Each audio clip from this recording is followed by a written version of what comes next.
That's going to be my first question for our favorite epidemiologist. He's also a science communicator at the University of Ottawa, Dr. Rawat Dionane. Good morning, sir. Good morning.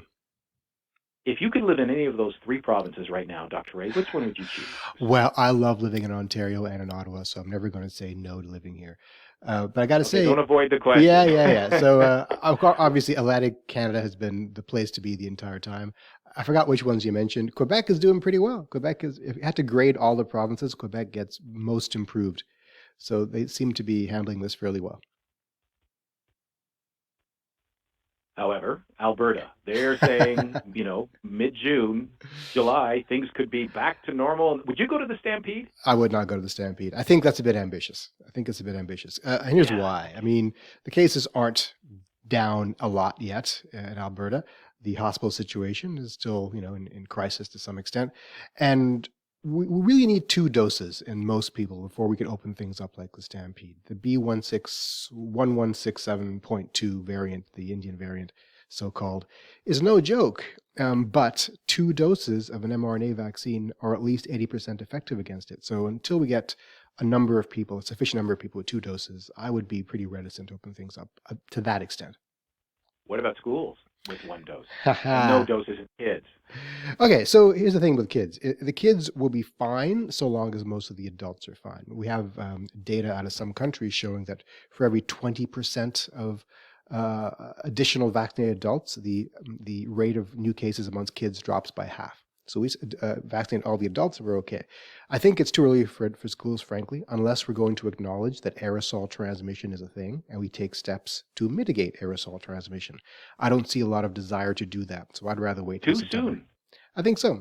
Here's why. I mean, look at Ontario. Even though with the mental health, sorry to interrupt, the mental health issue, you keep hearing from your colleagues. And Sure. All that. You don't see it as that's real. Worth the risk? It's definitely real. The mental health issues are real. I'm not going to speak to that. That's not my expertise. But if our goal here is to crush the epidemic so that we are normal forevermore, it strikes me as a fairly, flagrant and irresponsible thing to do to play with this at this point, when we have a chance of crushing this wave once and for all next month and opening things up strategically so that we never have to close again. What we risk in opening up in June is having to deal with a 4th wave later in the summer. It's school openings isn't going to be the only thing that drives that, but it contributes. Sorry, you cut out there. So that you say if we open now, we risk what? We risk possibly a 4th wave at the end of the summer.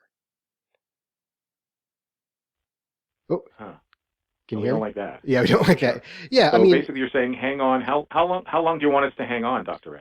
I think schools can be opened safely and completely in September, assuming some things go as planned. And here's the thing: the numbers are coming down so fast. I think we're going to really kill this wave, at least in Ottawa, by the end of June.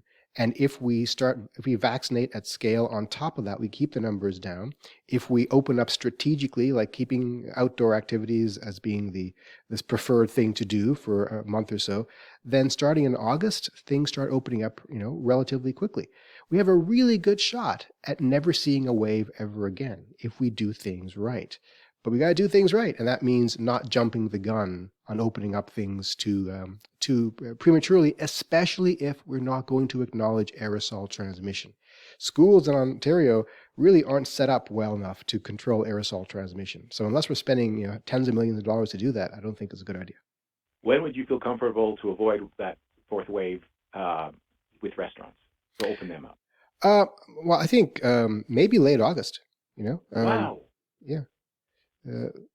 Patios. Remind me not to invite you to my Christmas party. Look, patios can be open now, I think. I think we're at the stage now where patios are safe-ish. And I'm being conservative, obviously. Maybe we can do things earlier. But given the threat of variants and the current rate of vaccination, I'd rather err on the side of caution. But definitely by September, things are looking really good. So I'm not doom and gloom here. I'm saying we have a really good trajectory here. By the way, I was looking at the calendar. You and I had exactly the same conversation almost 1 year ago today. Uh-oh. Look at you keeping track. I hate statisticians. You're on top of being an epidemiologist who knows a lot more than I do. So you're basically saying you were right? Is that what you're trying? Yeah, I'm saying Okay. I that. got one more scenario for you. My friends who own gyms, they want to know when you feel it would be safe to open gyms. Wow. Okay, gyms really aren't a great place of transmission, frankly. I don't know of a lot of gym outbreaks. But again, I'd rather err on the side of caution at this point because, again, we have a really good shot at ending this once and for all. Why do we want to mess this up? Yeah, no, you're right. We should be learning these lessons as we go. Speaking of long-term care home outbreak in the city of Ottawa, what Yeah. we don't know is how serious it is. We know that some residents, some staff testing positive. I just wish they'd tell us how sick they are. And Yeah. if they're not sick, that would be great news. Is this not a case study for exactly what we can look at and then maybe adjust the metrics accordingly? Oh, yeah, that's a really good point. Yes. So you make a good point too. We don't know how sick they are. Maybe they're asymptomatic, in which case, Yeah. big deal. They I mean, say stable. Stable can mean so much. Tell us more, exactly. Now, vaccine breakthroughs are going to happen. People with one dose are more likely to have breakthrough infections than others, but they're probably less sick. Well, the lesson here, assuming they're not less sick, the lesson here is vaccination is not a bulletproof vest. It really works well when the case numbers are low, which speaks to the other things we're talking about. As we drive the case numbers down, the power of vaccination to keep us safe heightens. So again, it speaks to not opening things up prematurely, so we drive the incidence rate down low so that vaccination can keep it low. If it's not low, then vaccination is not a bulletproof vest. The other thing we're hearing about is people who get their first vaccination, and then we know that it takes a while to kick in, but then within a couple of weeks they drop their guard. Oh, I've been shot in the arm. I'm good. And then they test positive. Right, exactly. And I don't know how to fix the messaging here. It's not a bulletproof, or as Colin Furness says, it is a bulletproof vest, but you can be shot in the head. And the bulletproof vest doesn't work. Yeah, well said. Is there such a thing as a bulletproof headpiece? Well, Is that a second shot? It's called a tank. Okay. Does it come in the form of a vaccination in needle? Yeah, I mean, these vaccines are really good. They're 95% effective, and in real life probably comes down to 80% or so, but that's not perfect.